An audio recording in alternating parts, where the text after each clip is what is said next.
Yes बेटा, तो आज हमारा जो नेक्स्ट टॉपिक होगा वो होगा वे ऑप्टिक्स। एक न्यू चैप्टर है, ठीक है, और बहुत इंपॉर्टेंट चैप्टर है। चैप्टर का नाम है आपका वेव ऑप्टिक्स। अब अगर इस चैप्टर की बात की जाए तो हमने ऑप्टिक्स में पढ़ा था बेटा कि ऑप्टिक्स के जो फिनोमिना थे उनको डिस्कस करने के लिए दो ब्रांचेस क्रिएट की गई थी। First branch is ray optics, जिसमें हमने कुछ फिनोमिना डिस्कस किए थे, जैसे रिफ्लेक्शन क्या होता है, रिफ्रैक्शन क्या होता है, डिस्पर्जन क्या होता है। बट कुछ और फिनोमिना थे जैसे इंटरफेरेंस होता है, दूसरा पोलराइजेशन होता है, ठीक है, डिफ्रैक्शन होता है। इनको हम रे ऑप्टिक्स के थ्रू एक्सप्लेन नहीं कर पाए, तो इनको समझाने के लिए यहाँ पर क्या बनाया गया बेटा, वे ऑप्टिक्स बनाया गया। अब वे ऑप्टिक्स में एज्यूम किया गया कि जब लाइट एक पॉइंट से दूसरे पॉइंट तक A to B ट्रेवल करती है तो रे के फॉर्म में ट्रेवल नहीं करते हुए ये इस तरह से वेव के फॉर्म में ट्रेवल करती है। Light travels from one place to other place in the form of waves. अगर ये वेव के फॉर्म में ट्रेवल करती है तो हम थोड़ा सा एक डिस्कशन कर लेते हैं जो हमने 11th में पढ़ा था कि जब भी वेव ट्रेवल करती है तो अपने साथ हमेशा एनर्जी को कैरी करती है। तो wave carry the energy with itself. अब जब वेव एनर्जी कैरी करती है तो यहाँ पर एनर्जी किस फॉर्म में होती है बेटा, यहाँ पर जो एनर्जी होती है हमारे पास इलेक्ट्रिक फील्ड और मैग्नेटिक फील्ड के फॉर्म में होती है। तो यहाँ पर electric field plus magnetic field के फॉर्म में होगी, तभी तो इसको हम इलेक्ट्रोमैग्नेटिक वेव बोलते हैं। अब कुछ चीजें, ये वेव एक कंप्लीट साइकिल ट्रेवल करने में जो टाइम लेती है इस टाइम को हम बोलते हैं टाइम पीरियड। एक कंप्लीट साइकिल में जितना डिस्टेंस ट्रेवल करती है उसको हम बोलते हैं वेवलेंथ। एक सेकंड में इसी जितनी साइकिल ये कंप्लीट कर लेती है उसको हम बोलते हैं फ्रीक्वेंसी। मैक्सिमम जो इसका डिस्प्लेसमेंट होता है from the mean position is called amplitude. और किसी भी एक्स डिस्टेंस पर इसका जो एम्पलीट्यूड होता है it is represented by y is equal to a sin omega t minus kx। This is the general equation of wave जो हम ऑलरेडी 11th में डिस्कस कर चुके हैं। y क्या होता है बेटा, displacement at any time t at any position x। Omega is angular frequency, k is wave number and a is amplitude. ठीक है, वेव जो है वो साइनसोइडल फंक्शन फॉलो कर रही है तो यहाँ पर साइन का इक्वेशन आएगा। अब अगर डिस्कस किया जाए बेटा यहाँ पर वेव को तो वेव को एक्सप्लेन करने के लिए बहुत सारी चीजें आई, बहुत सारे साइंटिस्ट आए जिन्होंने अपना अपना थ्योरी दिया। फाइनली जो यहाँ पर साइंटिस्ट आए थे वो थे बेटा कौन, ह्यूजेंस प्रिंसिपल। ठीक है, हाइजन ने अपना एक प्रिंसिपल दिया जिसको हाइजेंस प्रिंसिपल बोला गया। इस प्रिंसिपल के अकॉर्डिंग इन्होंने क्या बोला, फर्स्ट पॉइंट कि जो लाइट होती है बेटा वो पार्टिकल्स के फॉर्म में नहीं होते हुए किस फॉर्म में होती है बेटा, यहाँ पर वेव के फॉर्म में होती है। Means light travels from one place to another place in the form of waves. दूसरा पॉइंट ये बोला गया कि जो वेव्स होती है ठीक है, मान लिया कि लाइट वेव्स के फॉर्म में होती है तो वेव्स ट्रेवल कैसे करती है और हमें ऑब्जेक्ट दिखाई कैसे देता है। तो उन्होंने बोला कि जो वेव्स होता है उनके पास एनर्जी होती है, कौन सी एनर्जी बेटा, इलेक्ट्रिक और मैग्नेटिक एनर्जी, इसलिए हम इसको इलेक्ट्रोमैग्नेटिक वेव बोलते हैं। जब ये वेव्स आंखों से टकराती है तो अपनी एनर्जी किसको दे देती है बेटा, आईज को दे देती है। और आईज को जब एनर्जी मिलती है, ठीक है, तो हमें ऑब्जेक्ट विजिबल होता है। मींस ये जो ऑब्जेक्ट विजिबल है वो क्यों विजिबल है, due to electromagnetic wave energy. Third point बोला गया कि हमें डिफरेंट डिफरेंट कलर्स को विजिबल होते हैं। तो कलर को डिफाइन करने के लिए उन्होंने क्या बोला कि हर एक जो वेव होती है, हर एक वेव की वेवलेंथ अलग अलग होती है। वेवलेंथ अलग अलग होने से हमें ऑब्जेक्ट भी क्या होते हैं बेटे, डिफरेंट डिफरेंट विजिबल होते हैं। ठीक है, यहाँ पर एक ही पॉइंट में थोड़ा सा एक कह सकते हैं हम ड्रॉबैक था, वो ये था इन्होंने बोला कि वेव को ट्रेवल करने के लिए एक पर्टिकुलर स्पेशल मीडियम चाहिए होता है। इस मीडियम को हम क्या बोलते हैं बेटा, यहाँ पर इथर बोलते हैं। ठीक है, क्या बोला था, इथर, जिसकी इलास्टिसिटी इनफाइनाइट होनी चाहिए और डेंसिटी क्या होनी चाहिए बेटा, नेग्लिजिबल होनी चाहिए। बट प्रैक्टिकली अगर देखा जाए तो इथर जैसा मीडियम जो है पॉसिबल नहीं है। ठीक है, तो यहाँ पर 4 पॉइंट डिस्कस किए गए जिसमें बताया गया कि वेव जो होती है हम क्यों कंसिडर कर रहे हैं और हमें ऑब्जेक्ट डिफरेंट डिफरेंट विजिबल क्यों होते हैं, कलर डिफरेंट डिफरेंट विजिबल क्यों होते हैं, किस पे डिपेंड करता है, ये सब हमने डिस्कस किया।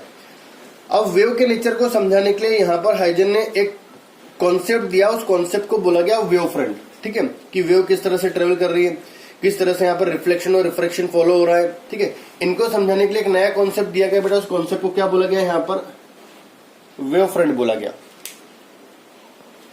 हाँ भाई, वेव फ्रंट। अभी वेव फ्रंट क्या होता है, जैसे फॉर एग्जांपल आपने ऑब्जर्व भी किया होगा कि जब भी हम किसी, जैसे फॉर एग्जांपल जहां पर भी पानी ठहरा हुआ होता है, जब उसमें स्टोन को ड्रॉप करते हो तो आपने देखा होगा जहां पर भी स्टोन टकराता है वहां पर सर्कल्स क्रिएट होने जाते हैं। जैसे मान लीजिए पानी में ठहरा हुआ है, जैसे स्टोन गिरो यहाँ पर सर्कल्स क्रिएट होते हैं, इनको हम रिपल्स बोलते हैं। क्या बोला जाता है बेटा? रिपल्स बोला जाता है, एडी बोला जाता है, जो हमने एडी करंट में भी डिस्कस किया था, ठीक है। इन्हीं को हम वेव फ्रंट भी बोलते हैं। तो वेव फ्रंट को किस तरह से डिफाइन किया गया? किसी भी सोर्स जहां पर स्टोन टकराया, सोर्स से इक्वल डिस्टेंस पर जितने भी पार्टिकल्स होते हैं, ये सारे पार्टिकल्स इक्वल डिस्टेंस पर है। सोर्स से इक्वल डिस्टेंस पर जितने भी पार्टिकल्स होते हैं, सारे के सारे पार्टिकल्स क्या होते हैं बेटा? इक्वल फेज में होते हैं। इक्वल फेज का मतलब ये हुआ, इन सभी का जो एंगल होता है सेम होता है। All the particles present from equidistance from the source are in equal phase, ये इक्वल फेज में होते हैं।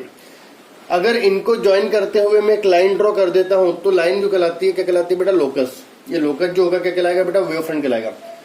All the points which are at equal distance from the source and are in equal phase, the line joining, the locus joining all these points are called wave front. अगर मैं इन सारे points को join करके एक locus बनाता हूं, तो locus क्या कहलाता है बेटा? वेव फ्रंट कहलाता है। करेक्ट। तो ये तो ने वेव फ्रंट डिफाइन किया। अब यहाँ पर 3 तरह के वेव फ्रंट क्रिएट हुए। सबसे पहला जो वेव फ्रंट यहाँ क्रिएट हुआ वो था स्पेरिकल वेव फ्रंट। किस तरह से? मान लीजिए कि एक पॉइंट सोर्स है, जैसे एक बल्ब है आपके पास, उस बल्ब से इक्वल डिस्टेंस, मान लीजिए पॉइंट सोर्स है बल्ब, तो उससे आर डिस्टेंस यहाँ पर भी, यहाँ पर भी, यहाँ पर भी, हर जगह पर 3D में आर डिस्टेंस होगी। उन सारी आर डिस्टेंस को जितने भी पॉइंट्स कंटेन किए हुए उन सभी को ज्वाइन करते हुए एक लोकस बनाया जाए, तो लोकस क्या बनेगा बेटा? एक स्फीयर बनेगा। 2D में बना रहे इसलिए आपको एक सर्कल दिख रहा है, अदरवाइज क्या बनेगा? स्फीयर बनेगा। तो पॉइंट सोर्स का वेव फ्रंट कैसा होता है बेटा? स्फेरिकल फॉर्म में होता है, ठीक है। सिमिलरली अगर हम बात करते हैं किसका? एक लीनियर सोर्स। मान लीजिए कि मैंने एक लीनियर सोर्स ले लिया, ठीक है, मेरे पास एक लीनियर सोर्स है, तो इस लीनियर सोर्स का जो वेव फ्रंट होगा किस तरह से होगा? मैं इससे इक्वल डिस्टेंस, आर डिस्टेंस यहाँ पर भी, आर डिस्टेंस यहाँ पर, हर इक्वल डिस्टेंस पर क्या क्रिएट करता हूँ?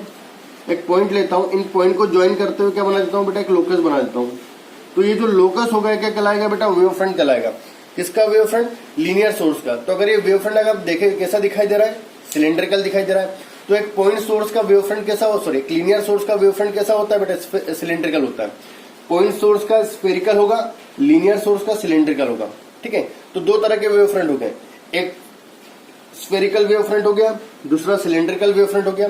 तीसरा जो वेव फ्रंट होता है बेटा उसको हम बोलते हैं क्या? यहाँ पर प्लेन वेव फ्रंट। अब मान लीजिए कि कोई भी मैं वेव फ्रंट क्रिएट करता हूं, चाहे वो पॉइंट सोर्स का वेव फ्रंट हो या फिर लीनियर सोर्स का वेव फ्रंट हो, अगर उस वेव फ्रंट को हम कहां पर ऑब्टेन कर रहे हैं? इन्फिनिटी पर ऑब्टेन कर रहे हैं। जैसे फॉर एग्जांपल मान लीजिए अर्थ स्फेरिकल फॉर्म में है, अर्थ के सेंटर में मैंने एक बल्ब रख दिया है, तो अर्थ की सरफेस क्या होगी बेटा? स्फेरिकल वेव फ्रंट होगी। अगर मैं उस सरफेस पे खड़ा होकर देखूं तो मुझे अर्थ कर्व थोड़ा ना दिखाई देगा, मुझे तो प्लेन दिखाई देगा। अगर मैं अर्थ का छोटा सा टुकड़ा काट के निकाल लेता हूं तो कैसा होगा बेटा? प्लेन होगा, वो स्फेरिकल थोड़ी ना होगा। तो इसी को बोला गया प्लेन वेव फ्रंट। मीन्स किसी भी वेव फ्रंट का अगर मैं, सॉरी, किसी भी सोर्स का अगर मैं वेव फ्रंट कहां ऑब्टेन करता हूं? एट वेरी लार्ज डिस्टेंस, अर्थ के सरफेस सेंटर से बहुत लार्ज डिस्टेंस पर है। अगर मैं किसी भी सोर्स का वेव फ्रंट कहां ऑब्टेन करता हूं? लार्ज डिस्टेंस पर ऑब्टेन करता हूं। उस वेव फ्रंट का अगर मैं स्मॉल पार्ट कट कर लेता हूं, this small part behaves like a plane wave front, ठीक है। तो जो वेव फ्रंट होगा प्लेन होगा कब? अगर मैं किसी भी सोर्स का वेव फ्रंट कहां ऑब्टेन कर रहा हूं बेटा? इन्फिनिटी पर, तो प्लेन वेव फ्रंट हो गया। हमेशा याद रखना जो वेव फ्रंट होता है वो रेस के परपेंडिकुलर ही होगा। वेव फ्रंट हमेशा रेस के कैसे होता है? परपेंडिकुलर। अगर मैं रे और वेव को कंसीडर करूं तो रेज ऐसे जा रही है, वेव फ्रंट प्लेन है, तो हमेशा कैसे होगा? परपेंडिकुलर। तो कोई भी वेव फ्रंट हो, चाहे स्फेरिकल हो चाहे सिलेंड्रिकल हो, हमेशा जो वेव फ्रंट होता है कैसे होता है बेटा? रेज के परपेंडिकुलर होता है। करेक्ट। अब यहाँ पर 2 टॉपिक आते हैं, रिफ्लेक्शन और रिफ्रैक्शन। जब ऐसा बोला गया कि लाइट जो होती है वेव के फॉर्म में ट्रेवल करती है और वेव एक्चुअली वेव फ्रंट ही होता है, तो बोला गया कि अगर वेव फ्रंट के फॉर्म में है तो हम रिफ्लेक्शन और रिफ्रैक्शन को कैसे डिफाइन करेंगे? तो रिफ्लेक्शन और रिफ्रैक्शन को किस तरह से डिफाइन किया गया समझे। तो सबसे पहला हमारा टॉपिक आ रहा है डेरिवेशन फॉर्म में, reflection of light, reflection of light using wave theory. Wave theory के थ्रू मुझे क्या करना है बेटा? रिफ्लेक्शन को डिफाइन करना है। करेक्ट। अब वो किस तरह से डिफाइन किया जाएगा समझे। मान लीजिए कि एक रिफ्लेक्टिंग सरफेस है, this is a reflecting surface, और इस रिफ्लेक्टिंग सरफेस पर एक प्लेन वेव फ्रंट आ रहा है, ठीक है। वो जो प्लेन वेव फ्रंट है वो इस तरह से आ रहा है। मान लीजिए प्लेन वेव फ्रंट आया,